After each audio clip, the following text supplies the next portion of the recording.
Channel Arun की पाठशाला। सो अगर आप मेरे चैनल में नए हैं तो चैनल को सब्सक्राइब कर लें और जो नोटिफिकेशन बेल है उसको प्रेस कर लें ताकि कोई भी नया अपडेट मेरे चैनल पे आता है तो उसका नोटिफिकेशन आपको मिल सके। सो जैसे कि हमने सेट्स का जो पहला पार्ट पढ़ा था उसमें सारे कंसेप्ट्स जो थे सेट्स के रिलेटेड वो कवर कर लिए थे और थोड़े से कंसेप्ट जो रह गए थे वो आज मैं इस वीडियो में कवर करूँगा। जैसे कि क्या क्या ऑपरेशंस होते हैं सेट्स पर और वेन डायग्राम कैसे बनाते हैं और कैसे कैसे क्वेश्चन एग्ज़ाम में आ सकते हैं। सो अगर आपने मेरा जो पहला पार्ट है एग्ज़ाम वो नहीं देखा है तो यहाँ आई बटन होगा, वहाँ क्लिक करें तो आप मेरी जो पहली वीडियो है उस पर पहुँच जाएंगे। तो पहले मैं यही एडवाइस करूँगा कि पहले आप जो फर्स्ट पार्ट है उसको देखें, फिर इस पार्ट पर आएँ, फिर इस वीडियो पे आएँ तो आपको ज़्यादा क्लियर होगा। तो ऑपरेशंस ऑन सेट देखते हैं आप क्या क्या ऑपरेशंस होते हैं सेट्स पर।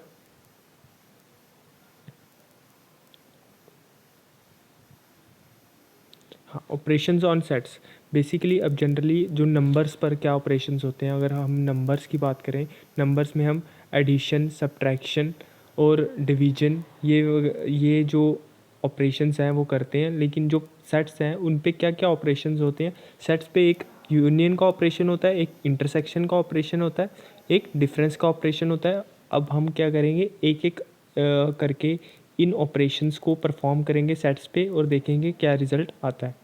सो जैसे फर्स्ट है union of sets. Union basically इसको डिनोट करते हैं सिंबल यू से।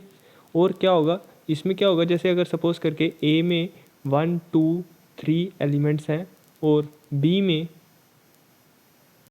3 4 एलिमेंट है, तो जो ए यूनियन बी होगा वो क्या हो जाएगा बेसिकली, इसके सारे एलिमेंट्स 1 2 3 और इसके भी सारे एलिमेंट्स। लेकिन 3 तो पहले ही आ गया हुआ है तो 3 को मैं इंक्लूड फिर से नहीं करूँगा, रेपिटिशन हो जाएगी। तो 4 आ जाएगा इधर, 4 को इंक्लूड कर दिया। तो ए यूनियन बी क्या होगा बेसिकली, सारे एलिमेंट्स ए के और प्लस सारे एलिमेंट्स बी के, वो सारे इसमें आ जाएंगे। जो रिपीट वाले होंगे वो इंक्लूड नहीं होंगे। सो बेसिकली क्या होता है union, let A be two sets, the union which consists of all the elements of A and all the elements of B, and it is denoted by symbol U. Symbolically we write A union B and read as A union B. A is equal to example थी, A ये है और B ये है, तो A union क्या B क्या होगा, ये उसका आंसर आ गया। सो जैसे कि 2 4 6 8 पहले आएगा, 2 4 6 8 और 6 और 8 पहले ही आ गया था तो फिर से इंक्लूड नहीं होगा और 10 और 12 यहाँ पर आ जाएगा। तो आई होप जो यूनियन वाला ऑपरेशन है वो अच्छे से क्लियर हुआ होगा। सो नेक्स्ट देखते हैं कि क्या क्या प्रॉपर्टीज़ है जो यूनियन फॉलो करता है। अब जैसे नंबर्स में ऑपरेशन करते हैं, 3 + 4 करूँ तब भी 7 आता है मेरा, 4 + 3 करूँ तब भी 7 आता है। तो नंबर्स जो होते हैं एडिशन की प्रॉपर्टी में कम्यूटेटिव लॉ को फॉलो करते हैं। मतलब इसमें भी क्या होगा, जो यूनियन ऑपरेशन है उसमें A union B equal to B union A होता है, तो कम्यूटेटिव लॉ को वो फॉलो करता है। और ये क्या है, ये एसोसिएटिव लॉ को भी फॉलो करता है। मतलब जैसे A union B union C है, तो अगर सपोज़ करके मैंने बी यूनियन सी को पहले परफॉर्म किया और उससे मेरा एक सेट निकल कर आया और बाद में उसको यूनियन किया ए के साथ, तब भी मेरा सेम रिजल्ट आएगा। अगर मैं करूँगा ए यूनियन बी, इसको पहले परफॉर्म कर दूंगा फिर यूनियन करूंगा सी के साथ, तो दोनों का आंसर होगा वो सेम आएगा। इस लॉ को बोलते हैं एसोसिएटिव लॉ। तो ये जो यूनियन ऑपरेशन है वो एसोसिएटिव लॉ को भी फॉलो करता है। A union phi, A union phi मैंने बताया था पिछली वीडियो में कि फाई क्या होता है। फाई होता है आपका नल सेट, तो इसको परफॉर्म करने पे ये क्या आएगा, ए ही आता है हमारा। तो A union A is equal to A ही आएगा, क्योंकि क्या होगा जो एलिमेंट्स ए में हैं वो आगे इसमें होंगे तो वो फिर से इंक्लूड नहीं होंगे, तो क्या आएगा ए सेट ही इसका आंसर आ जाएगा। Universal set union A is equal to universal set. क्यों, क्योंकि जो यूनिवर्सल सेट में मैंने बताया था, जो पिछली वीडियो थी उसमें बताया था कि जो यूनिवर्सल सेट ऐसा सेट होता है जिसमें क्या होते हैं, सारे एलिमेंट्स होते हैं उस कंडीशन, उस सिचुएशन में जो भी सबसेट्स बन सकते हैं उसके सारे एलिमेंट्स यूनियन में आगे ही प्रेजेंट होते हैं। तो यू एक सबसेट है यू का, ए एक सबसेट है यू का, तो आंसर क्या आएगा जब यूनियन करूँगा तो यू ही आएगा। सो नेक्स्ट देखते हैं।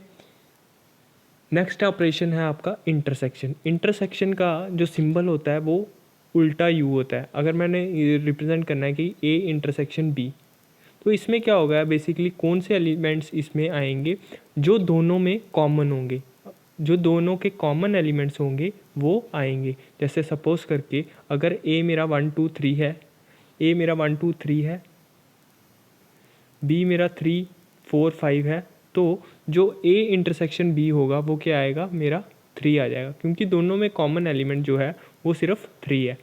तो आई होप अच्छे से क्लियर होगा। तो इसकी डेफिनेशन भी देख लेते हैं कि क्या है।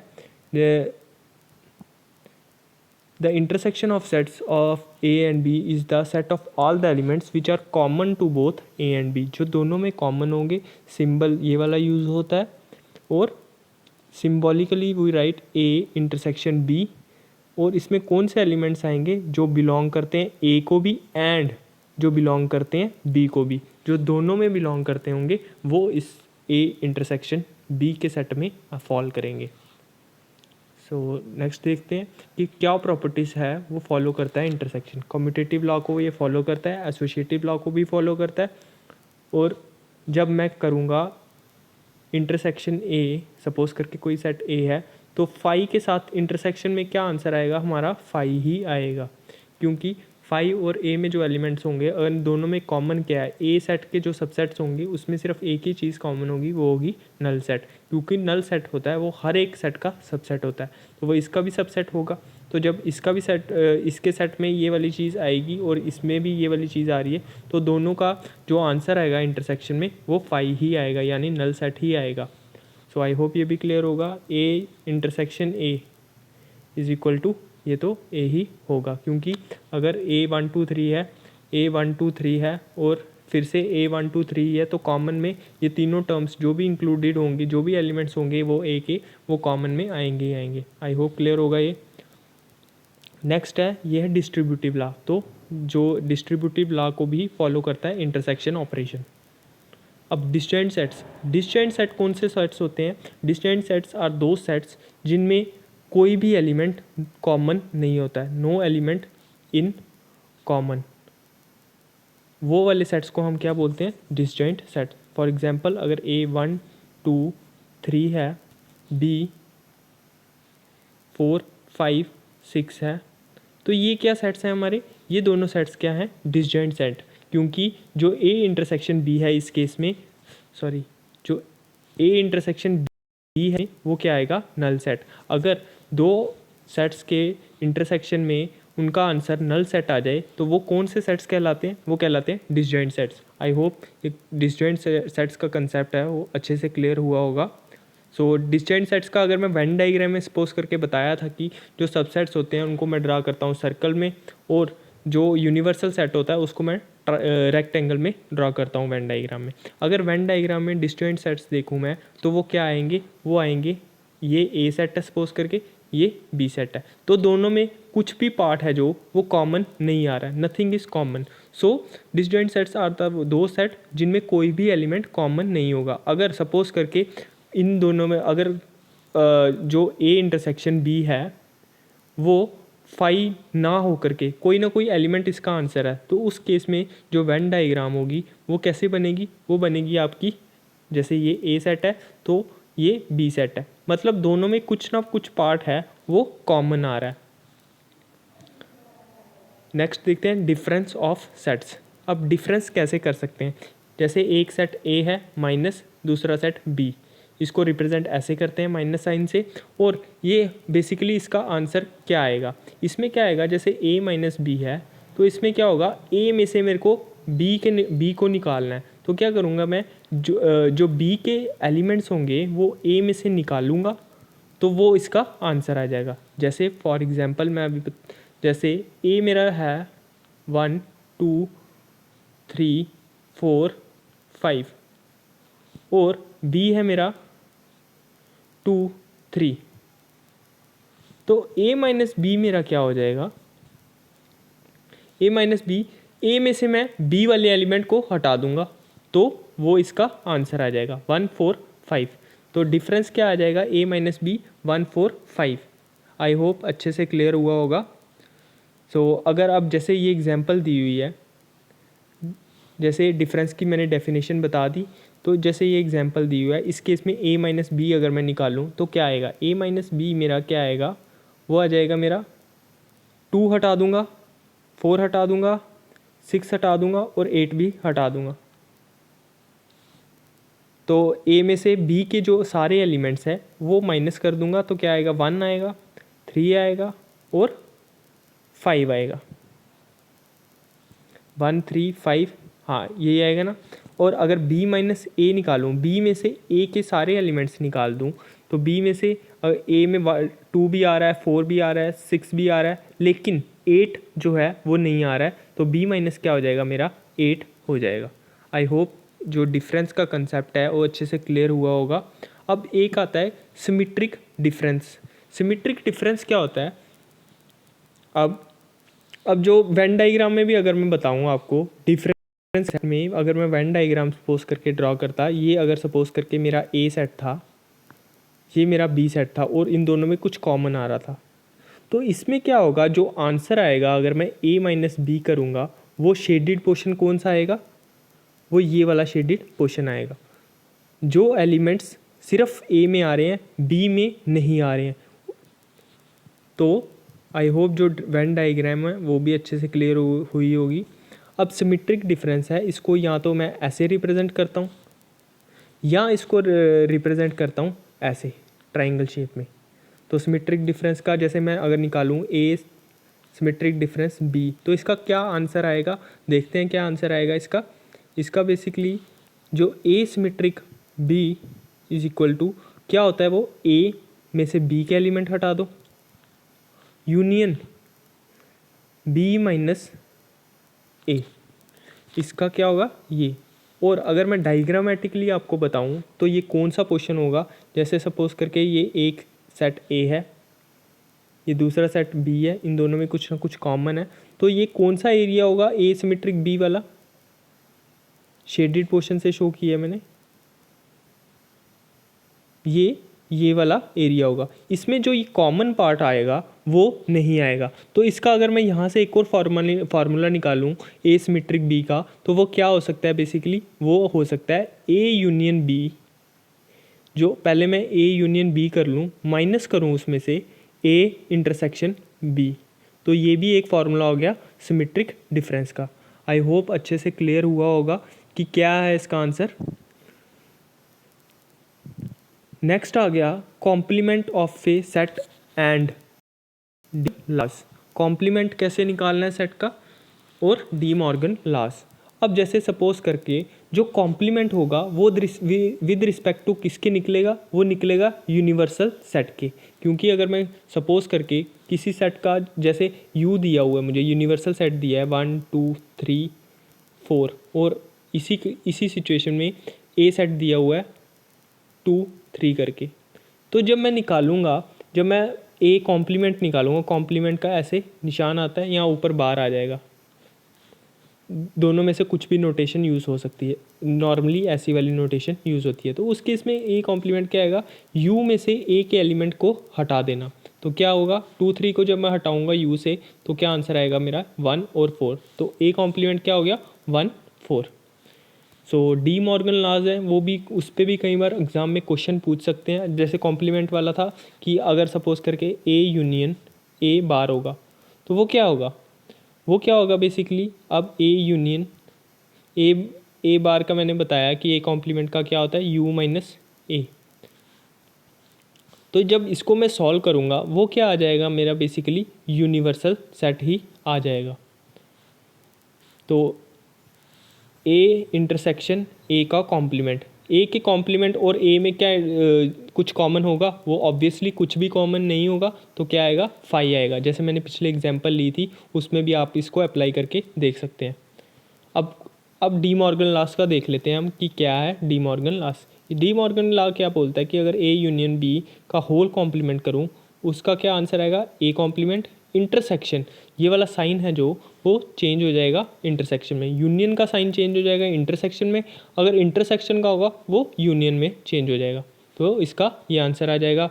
और एक दूसरा वाला क्या बोलता है इसका, ए इंटरसेक्शन बी कॉम्प्लीमेंट क्या हो जाएगा मेरा, A complement union B complement. So law of double complement भी है, वो क्या कहता है कि अगर दो बार किसी सेट को कॉम्प्लीमेंट किया जाए तो वो खुद उसका आंसर आ जाएगा, वही सेट उसका आंसर आ जाएगा।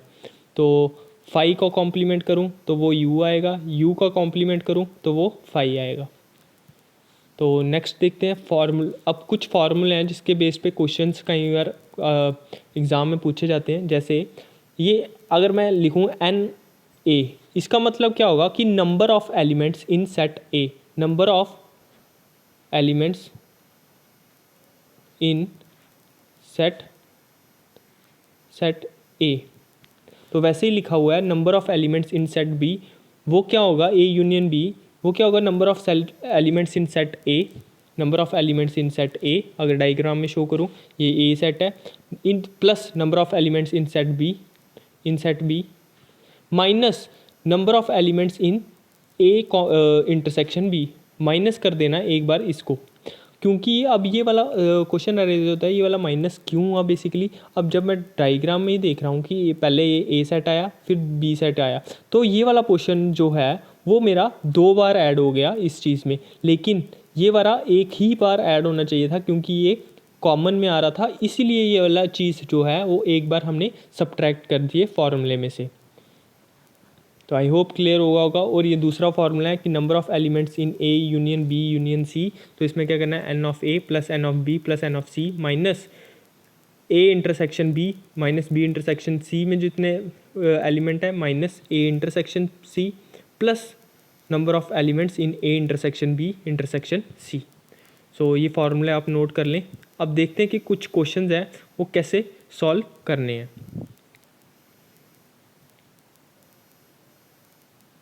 अब फर्स्ट क्वेश्चन है,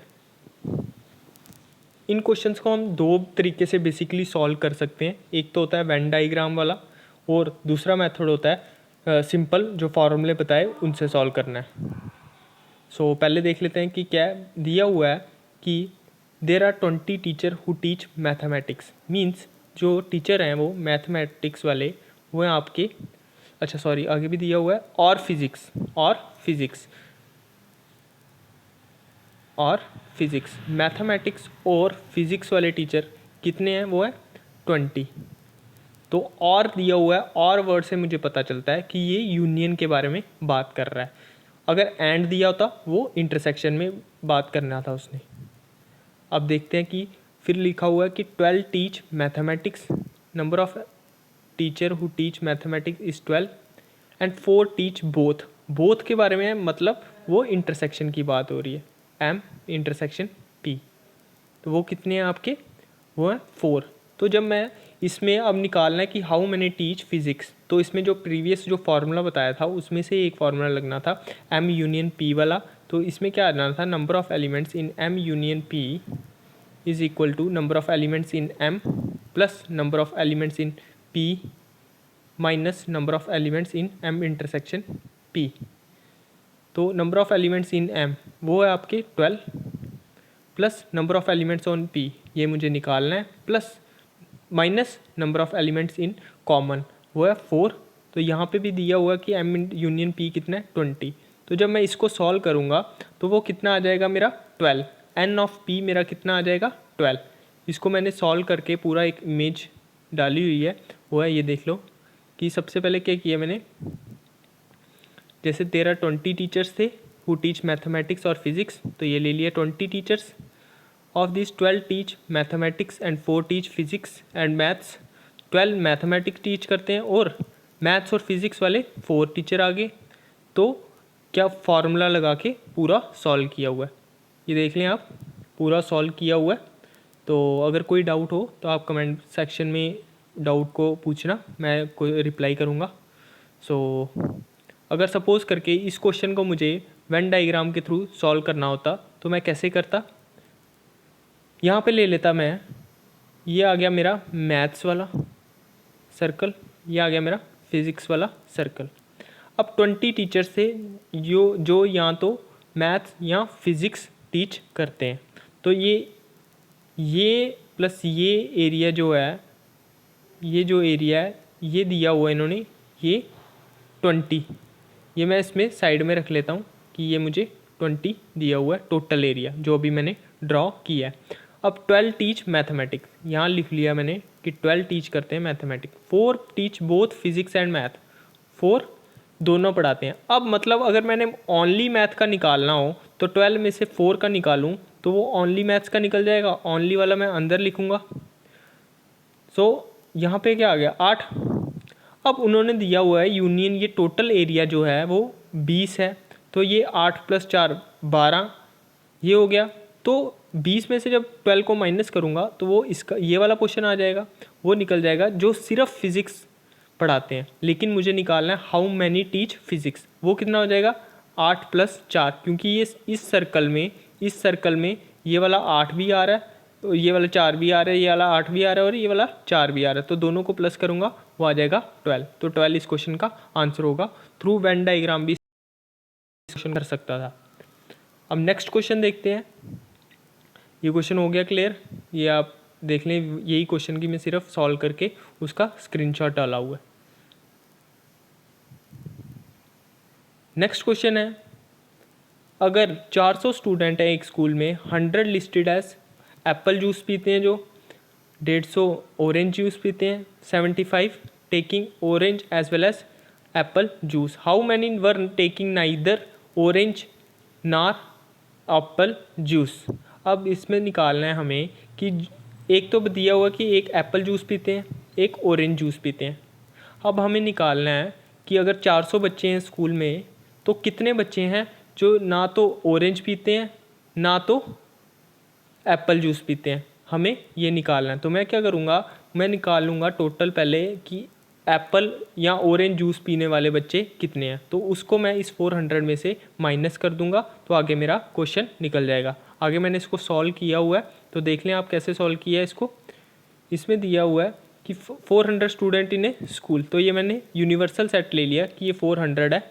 सो 400 मैंने ले लिया यूनिवर्सल सेट है, उसमें एप्पल जूस पीने वाले 100 दिए हैं, ऑरेंज जूस वाले 150 ले लिए। तो ए इंटरसेक्शन बी मुझे दिया हुआ है जो दोनों जूस पीते हैं वो है 75। तो पहले मैंने ए यूनियन ओ का फार्मूला लगा के उसको निकाल लिया, फिर इसको यूनिवर्सल सेट से जब मैं माइनस करूँगा तो वो मेरा निकल जाएगा जो ना तो एप्पल जूस पीते हैं ना ही ऑरेंज जूस पीते हैं।